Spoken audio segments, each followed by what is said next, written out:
오늘 함께 읽을 말씀은 사사기 3장 12절부터 30절 말씀입니다. 사사기 3장 12절부터 30절 말씀입니다. 강동희 목사님은 되게 구절이 짧았는데 저는 항상 기네요. 그래서 교독하시겠습니다. 이스라엘 자손이 또 여호와의 목전에 악을 행하니라. 이스라엘 자손이 여호와의 목전에 악을 행함으로 여호와께서 모압 왕 에글론을 강성하게 하사 그들을 대적하게 하시매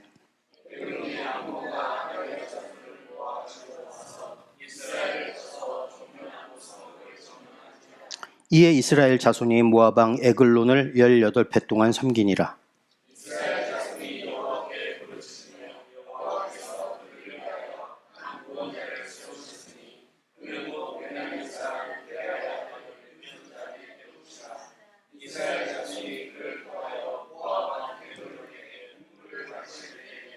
에훗이 길이가 한 규빗 되는 좌우에 날선 칼을 만들어 그의 오른쪽 허벅지 옷 속에 차고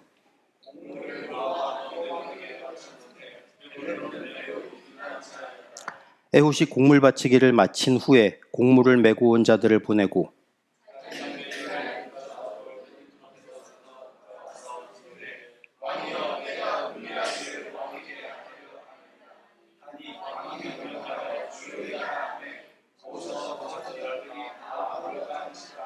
에훗이 그에게로 들어가니 왕은 서늘한 다락방에 홀로 앉아있는 중이라.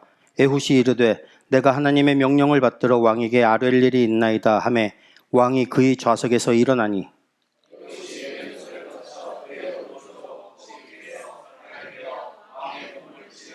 칼자루도 나를 따라 들어가서 그 끝이 등 뒤까지 나갔고 그가 칼을 그의 몸에서 빼내지 아니하였으므로 기름이 칼날에 엉겼더라.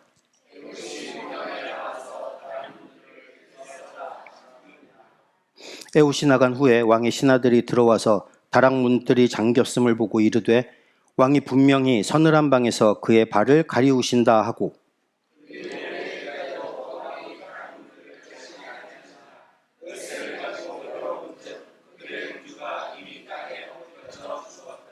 그들이 기다리는 동안에 에훗이 피하여 돌 뜨는 곳을 지나 세이라로 도망하니라.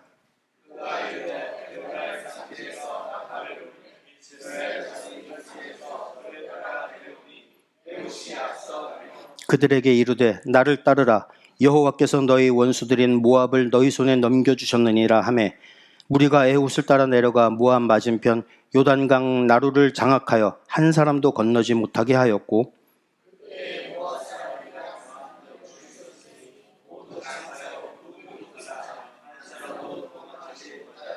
함께 읽겠습니다. 그날에 모압이 이스라엘 수하에 굴복하며 그 땅이 80년 동안 평온하였더라.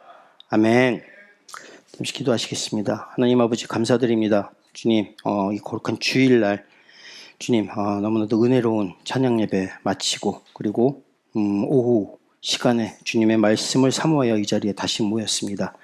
주님, 이 자리에서 선포되는 그 말씀 가운데 주님이 저희에게 전하고자 하시는 그 메시지를 저희가 올바로 받아들여 삶의 자리에 적용할 수 있도록 하여 주시옵소서. 성숙된 주님의 자녀로서 이 성화의 과정을 천천히 잘 밟아 나갈 수 있도록 주님 인도하여 주시옵소서.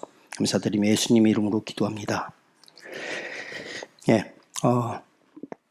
담임 목사께서 광고하셨듯이 주일 오후 예배 때는 사사기를 처음부터 차례로 훑어나가기로 했습니다. 그래서 지난주 첫 번째 시간에 담임 목사님께서 사사기의 시대적 배경과 사사기에서 나타나는 그 반복되는 죄의 주기, 죄의 사이클, 그리고 이 사사기 구성을 통해서 사사기를 개괄적으로 요약해 주셨고 사사기 1장 1절부터 3장 6절까지의 내용을 짚어주셨습니다. 오늘 저는 처음 등장하는 3명의 사사, 그 중에서도 에훗을 중점적으로 좀 살펴보려고 합니다. 예전에 그돌교회에서 설교할 때는요, 제가 설교 되게 짧게 했었거든요. 여기 와서 부담이 느껴져서 그런지 조금만 보강을 하려던 것이 눈덩이처럼 자꾸 불어납니다. 최대한대로 일찍 끝내보도록 하겠습니다.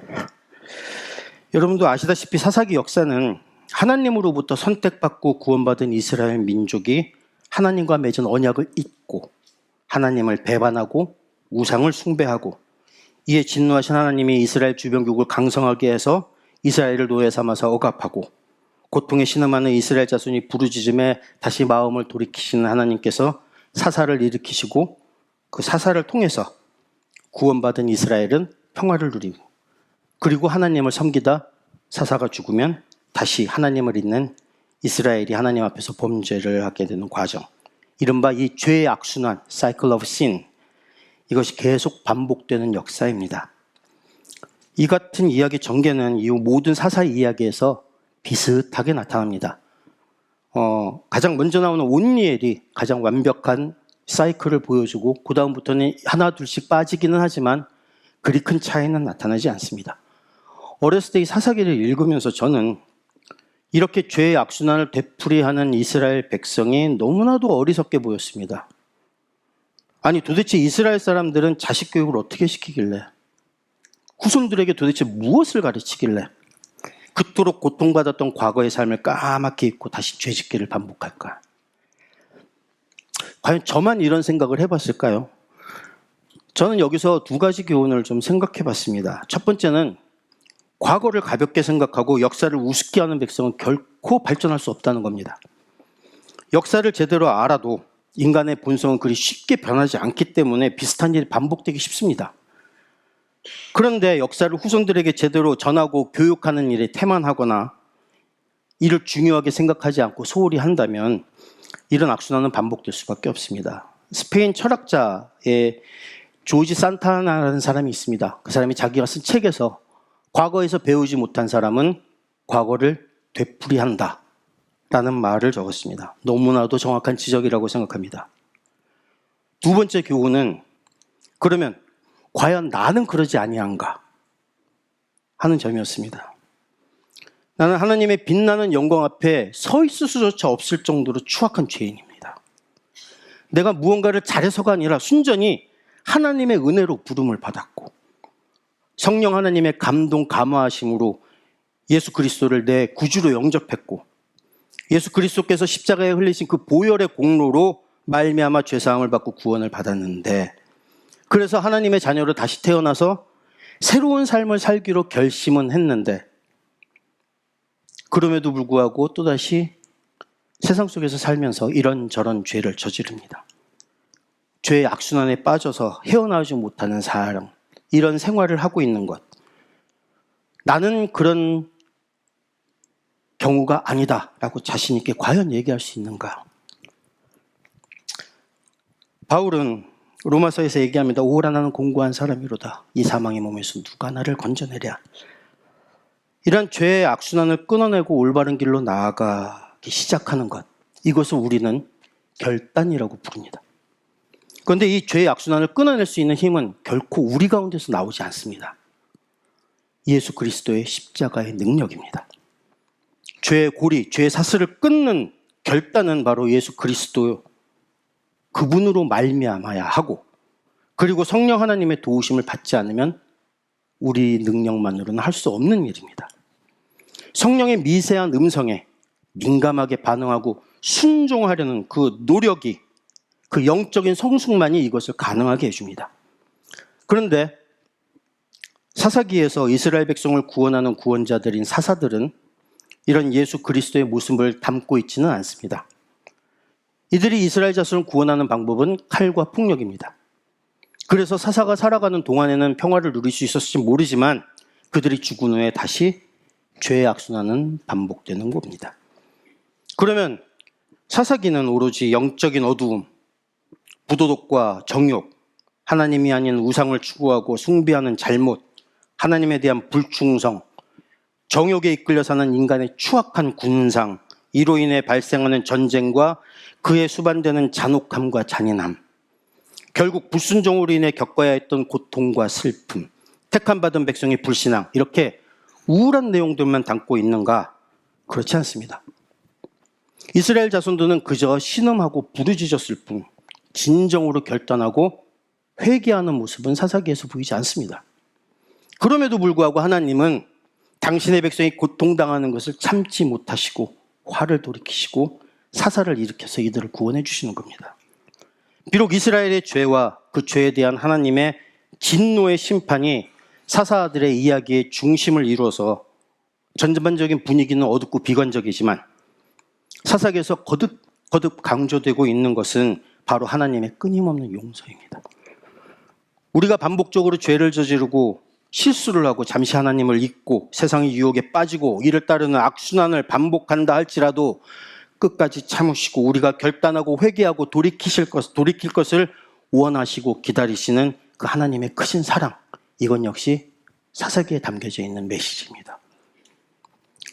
또한 그때 이스라엘의 왕이 없었으므로 사람이 각기 자기 소견에 옳은 대로 행하였더라 라고 끝을 맺는 이 사사기는 진정한 왕의 등장을 예고하고 있습니다. 암시합니다. 가까이로는 이스라엘의 왕인 다윗의 등장, 그리고 궁극적으로 진정한 구원자이신 예수 그리스도의 등장. 이렇게 진정한 왕이 나타난 다음에야 진정한 의미의 구원이 이루어진다는 겁니다. 과거와 전혀 다를 바 없이 죄의 사슬에 묶인 채 죄의 악순환을 반복하는 이런 삶의 궤도를 끊어내는 것은 예수 그리스도의 십자가의 공로가 아니면 안 됩니다. 예수 그리스도를 온전히 우리의 구세주로 모신 후에야 비로소 우리는 우리를 묶고 있던 죄의 사슬에서 벗어날 수 있습니다. 그 후 우리는 비록 죄를 반복적으로 저지르는 악순환을 거듭하는 것처럼 보이는 삶을 살지라도 빛 가운데 계신 주님께 매 순간 더 가까워지기 위해 몸부림쳐야 합니다. 이러한 노력이 끊임없이 반복될 때야 우리는 비로소 우리 안에 남아있는 죄의 본성 때문에 혹은 약하게 이를 데 없는 세상의 영향 때문에 악하게 이를 데 없는 영향, 그리고 흔들리는 우리의 약해지는 믿음 때문에 비록 때로 죄를 또 저지르고 같은 길에서 벗어나지 못하고 반복적인 악순환을 계속하는 것처럼 보이더라도 다람쥐 쳇바퀴돌도 도는 것이 아니라 나사의 홈처럼 나선형을 그리면서라도 조금씩이나마 앞으로 전진해갈 수 있는 겁니다. 저는 이것이 바로 성화의 과정이라고 생각합니다. 어쨌든 사사기에 등장하는 첫 번째 사사 온니엘은 그나스의 아들입니다. 유다지파 소속입니다. 사사기가 이스라엘의 12지파 중에서 가장 강력하다고 하는 가장 유력한 유다지파에 속한 사사부터 온니엘의 얘기로 시작되는 거 어쩌면 당연할 수도 있습니다. 이스라엘을 대표해서 가나안으로 들어가서 가나안 사람들과 가장 먼저 싸우러 올라갔던 지파가 유다지파입니다. 온니엘 역시 갈렙의 친족입니다. 그리고 갈렙과 같은 담대함을 보여줬던 사사입니다. 그리고 온니엘은 사사기에 나오는 모든 사사 중에서 눈에 띄게 거의 유일하게 별다른 결격 사유가 보이지 않는 사사였습니다. 온니엘이 죽은 후에 사사 에훗의 이야기는 이스라엘 자손이 또 여호와의 목전에 악을 행하니라로 시작됩니다. 또 악을 행했다. 어떤 악을 행했나요? 3장 7절에 나와 있습니다. 이스라엘 자손이 여호와의 목전에 악을 행하여 자기들의 하나님 여호와를 잊어버리고 바알들과 아세라들을 섬긴지라. 악을 행하고 하나님을 잊고 우상을 섬겼다. 세 가지 동시에 나온다. 세 가지는 세신동시에 하나입니다. 죄에도 삼위일체는 있습니다.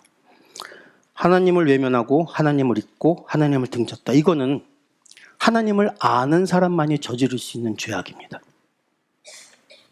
그럼 이들이 하나님을 완전히 잊어버렸을까요? 저는 그렇게 생각하지 않습니다.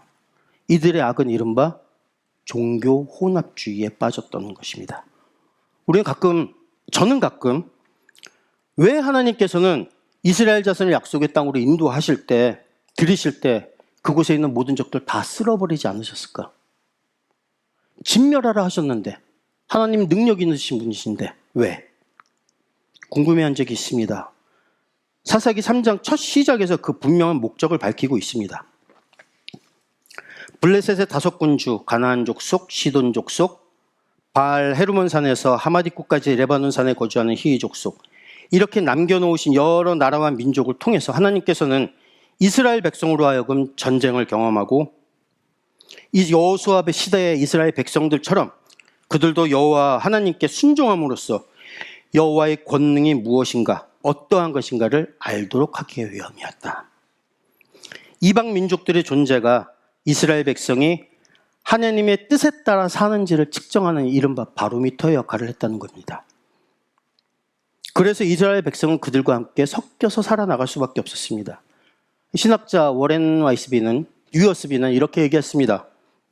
약속의 땅 가나안에 남아있는 적들의 존재는 이스라엘 자손에게 이전 세대들처럼 전쟁을 통해서 하나님이 전지전능하신 분이라는 사실을 가르칠 기회가 되고, 그들이 그들의 조상처럼 온전한 믿음을 지키고 순종할 것인가를 시험하는 기회가 되고, 또 이들을 정련시켜서 하나님에 대한 믿음을 쌓아갈 기회이기도 하다. 이렇게 설명했습니다. 하지만 이렇게 이방 민족과 섞여 살면서 이스라엘 자손들은 그들의 문화에 점차 잠식됩니다. 그리고 그들과 같이 통혼을 합니다. 서로 혼인을 합니다. 그리고 그들의 생활 문화를 받아들이면서 그들의 종교도 같이 받아들입니다. 하나님을 믿습니다. 그러나 그러면서 그들의 신도 함께 섬기는 종교 혼합주의가 나오는 겁니다. 이런 사사기 구조는 지금 이 시대 이 땅의 교회가 보이는 모습과 그리 다르지 않습니다. 언뜻 이해가 안 가실 수도 있을 것 같습니다. 한국 교회 볼까요? 외형적으로 교회들은 스스로 하나님의 자녀라 칭합니다. 믿음의 백성이라고 칭합니다. 예수 그리스도를 구주라고 합니다.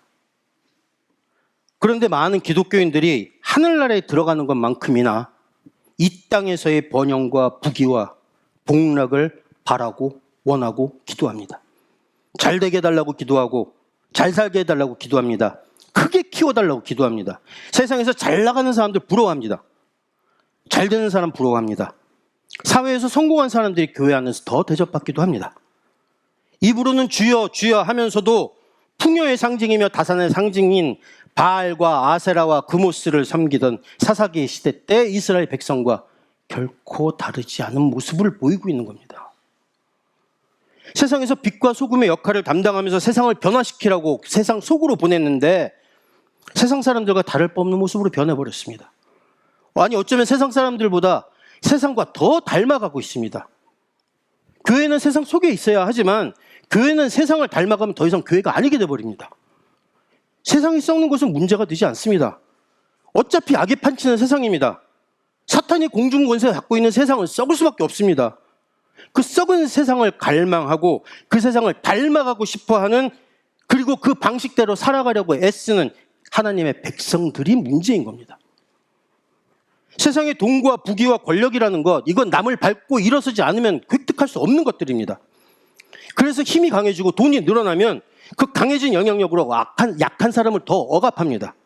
더 쥐어짭니다. 없는 사람 쥐어짜고 착취합니다. 이것이 세상의 권력과 돈의 속성입니다. 우리는 지금 어쩌면 이러한 자본의 속성이 가장 기승을 부리는 시대에 살고 있습니다. 우리가 눈으로 목격합니다. 매일매일 피부로 실감합니다. 부의 편중이, 빈익빈 부익부가 점점 더 심해지는 것은 어쩌면 자연스러운 현상일 수도 있습니다. 왜? 돈이라는 것이 원래 그렇게 생겨 먹었기 때문입니다.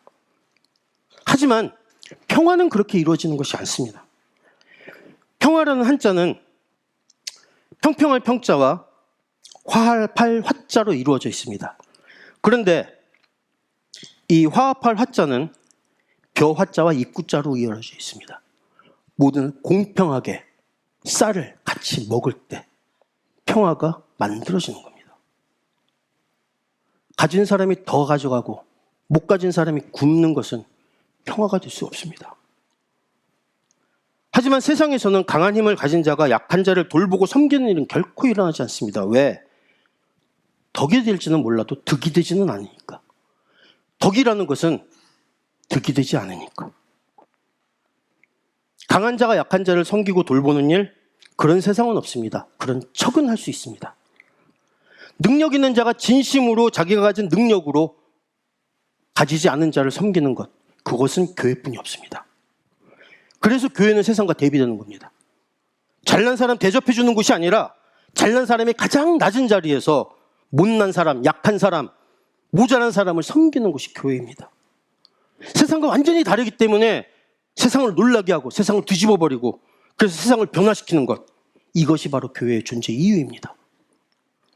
하나님께서는 스가랴를 통해서 여호와가 옛 선지자들을 통해서 외친 말씀이 있지 않느냐? 만군의 여호와가 이같이 말씀하여 이르시기를 너희는 진실한 재판을 행하며 서로 인애와 긍휼을 베풀며 과부와 고아와 나그네와 궁핍한 자를 압제하지 말며 서로 해하려고 마음에 도모하지 말라 하지 않았느냐. 그런데 이를 듣기 싫어해서 등 돌리고 귀 막고 마음을 금가수처럼 굳게 했기 때문에 큰 진노가 만군의 여호와께로부터 나왔다. 이제 내가 불러도 너희가 듣지 않았으니 지금은 너희가 불러도 내가 듣지 아니하리라. 스가랴 7장 말씀은 바사베데오 다리오 왕이 지배하던 그 시대의 이스라엘 백성에게 전한 메시지만은 아닌 것입니다. 이런 하나님의 진노가 일어나니 이스라엘 주변의 나라가 강성해질 수밖에 없습니다. 이들이 이스라엘을 압제합니다. 무슨 얘기냐? 부러워합니다. 부러워하는 것, 그 속성이 뭔지 너희들이 한번 경험해봐라. 그 경험은 압제로 나타나는 겁니다. 온니엘 시대에 구산 리사다임이 있습니다. 구산 리사다임이란 이름은 두 배나 악한 구산 사람이란 뜻입니다. 웃긴 이름일 수도 있습니다. 그렇지만 그 이름은 그리 우습지 않습니다. 왜? 죄 지은 백성에게 임하는 하나님의 진노가 2배 이상 잔혹하게 간다. 에웃시대 에글론도 마찬가지입니다. 에글론은 둥글다는 의미를 갖고 있습니다. 그래서 3장 17절에 매우 비둔한 자다라고 한 것을 보면 그는 살이 되게 많이 찐 사람이었을 겁니다. 에웃이 숨겨둔 깔을 빼서 그를 찔렀을 때 기름이 칼날에 엉겨서 칼이 안 났다고 했습니다. 그렇죠? 삼국지를 여는 인물 중에 동탁이라고 있습니다. 여러분 아실 겁니다. 후한 시대의 군벌이자 정치가였습니다. 장안에서 폭거를 임살다가 양자로 삼았던 여포의 창에 찔려 죽습니다. 누군가 그의 시체에 배꼽에 심지를 꽂아 불을 붙였는데 며칠 동안 탔다고 합니다. 후한서에 나오는 얘기입니다. 그래서 누군가 비웃었다고 하죠. 살아서는 장안을 다스리고 죽어서는 장안을 밝혔다. 에글론을 보면 이 동탁이 떠오릅니다. 그런데 이 에글론의 이 풍자적인 이름 때문에 에웃이 실존 인물이 아니었을지도 모른다고 얘기하는 신학자들도 있습니다. 중요하지 않습니다. 우리가 중요하게 보아야 할 것은 이 에글론이란 이름의 뜻 역시 주변 약속을 착취해서 배를 불리는 탐욕스러움이라는 뜻을 갖고 있는 겁니다. 심지어 에글론은 장성해졌을 때 자기 혼자만 이스라엘 쳐들어간 게 아니라 패거리를 끌어들여서 한꺼번에 쳐들었습니다. 하나님을 잊고 하나님 앞에서 악을 행하고 하나님 외에 우상을 숭배하고 따르는 죄악을 저지를 때 하나님의 백성은 탐욕스러움에 종속되어서 2배가 넘는 가혹한 고통을 당한다. 구산 리사다임과 에글론이 갖고 있는 그 속에 이름의 뜻에 담겨진 하나님의 메시지일 수 있습니다. 그럼 이들을 구원한 사사를 한번 볼까요? 고통에 울부짖는 이스라엘 백성의 신음소리에 마음을 돌이키신 하나님이 사사들을 일으키십니다. 그죠? 온니엘의 이야기에서는 하나님의 영이 그에게 임했다라고 했습니다. 그가 폭고의 분노에서 떨치고 일어난 것이 아니라 하나님의 영이 그에게 임해서 그가 일어났고 사사가 돼서 나가서 싸웁니다. 온니엘은 사사 중에서 가장 흠이 없는 모범적인 사사라고 말씀드렸습니다. 그렇지만 그는 갈렙의 아우 그나스의 아들입니다. 무슨 이야기냐? 장자가 아닌 작은 아들의 후손이라는 겁니다. 장자 상속군이 이스라엘 문화에서는 대단히 중요합니다. 장손의 후손이 아니기 때문에 한 집안의 대표도 될 수 없는 온니엘인데 그가 민족을 대표하는 사사가 됩니다. 하나님의 역사가 없이는 일어날 수 없는 일입니다. 오늘의 주인공 에웃. 에웃에 주목하는 이유는 3장에서 가장 상세하게 다루고 있는 것이 에웃이기 때문만은 아닙니다. 에웃은 오히려 사사기에 나오는 모든 사사들을 거의 대표한다고 할 만큼 뚜렷한 흠을 가진 인물입니다. 흠에서는 오히려 일반인들보다 더할 수도 있습니다. 베냐민 사람 게라의 아들 왼손잡이 에훗이라. 원래 베냐민은 오른손의 아들이라는 뜻을 갖고 있습니다. 그렇죠? 원래 라헬이 베냐민을 낳고 죽어가면서 야곱에게 지어달라고 했던 이름은 슬픔의 아들이었습니다. 그런데 그 이름을 그대로 받아들이지 않고 베냐민으로 바꿨습니다. 이스라엘 문화에서 오른손은 대단히 중요합니다. 능력도 축복도 오른손을 통해서 나간다고 얘기합니다. 그래서 하나님의 능력을 말할 때 주의 강하신 오른팔이라는 표현을 씁니다. 근데 고대 이스라엘만 그런 것도 아닙니다. 중동 지방에서 왼손은 다 부정한 손으로 취급합니다. 이슬람 문화권에서만 그런 것도 아닙니다. 인도 역시 마찬가지입니다. 이들은 오른손으로만 밥을 먹습니다. 왼손은 다른 데 써야 하거든요.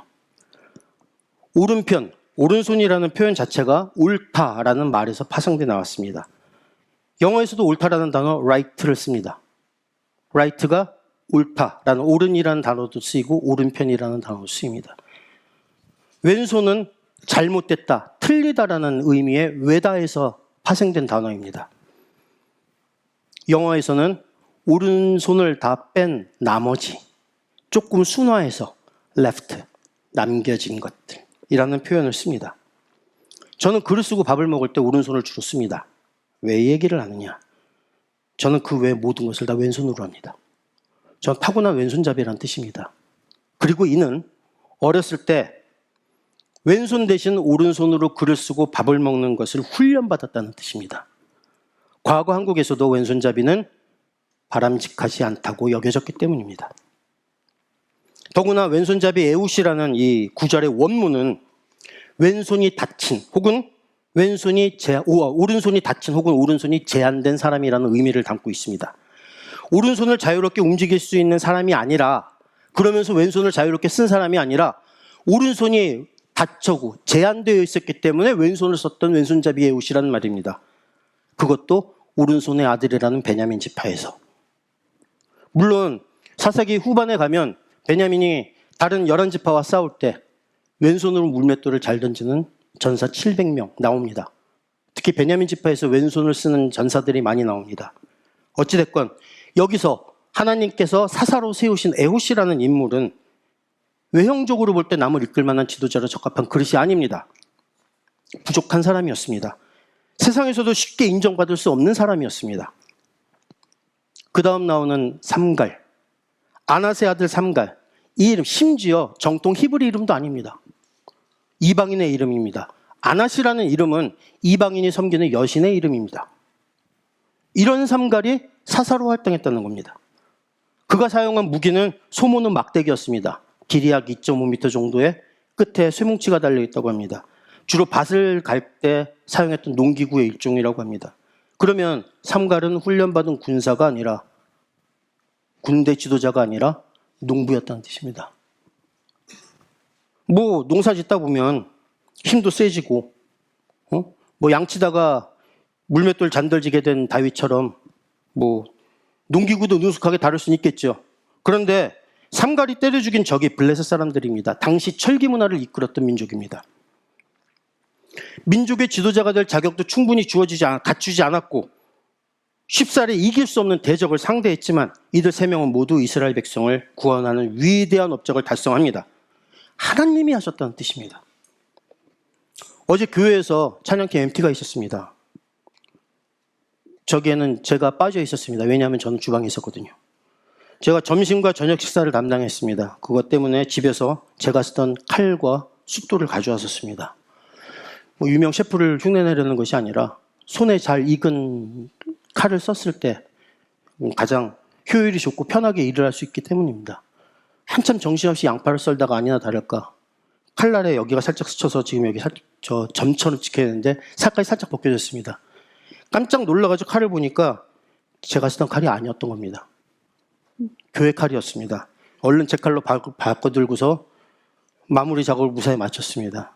그러면서 저는 명장은 도구를 가리지 않는다라는 말을 떠올렸습니다. 하지만 아무리 볼품없고 모자란 사람이라도 주님이 쓰실 때에는 어느 누구보다 위대한 일을 해낼 수 있습니다. 주께서, 하나님께서 그 사람을 통해서 역사하시기 때문입니다. 진정한 구원자이신 예수님 역시 사사들과 같은 모습으로 이 땅에 오셨습니다.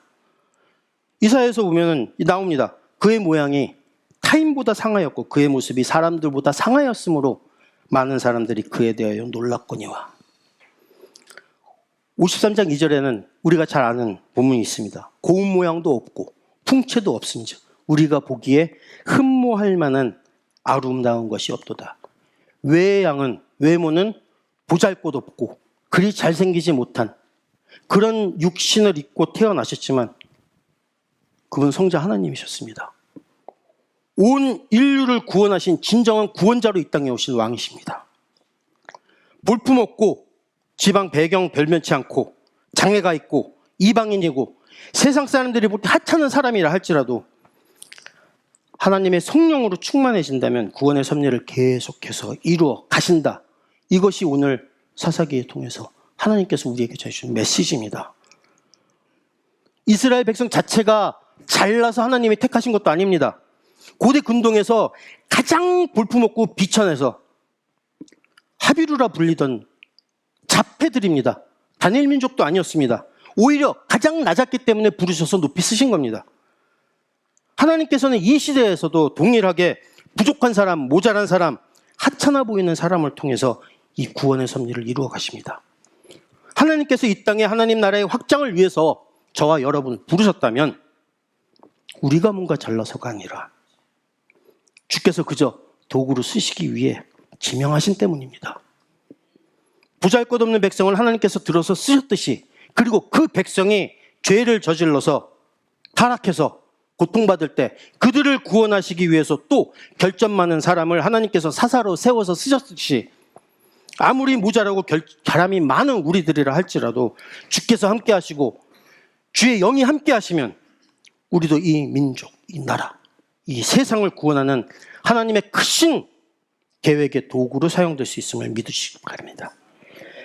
오늘 오전 설교 제목이 바꿀 수 있네였습니다. 예배 마지막에 불렀던 찬양 마지막 가사 역시 바꿀 수 있네, 주님과 함께였습니다. 온니엘과 에훗 그리고 삼가를 통해서 이스라엘 민족을 구원하시기로 작정하셨던 그 하나님이 오늘 우리에게 복된 소식이 되시기를 축원드립니다.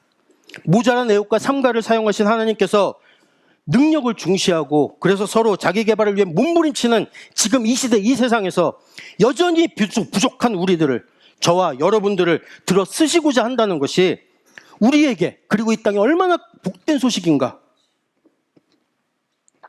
세상적으로 남에게 주목받을 것 하나도 없는 사람들, 그런 존재일지라도 명장인 하나님 손에 들려서 그 하나님이 쓰시는 도구가 되었을 때 우리는 세상을 바꿀 수 있는 가장 강력한 무기가 될 수 있을 것입니다.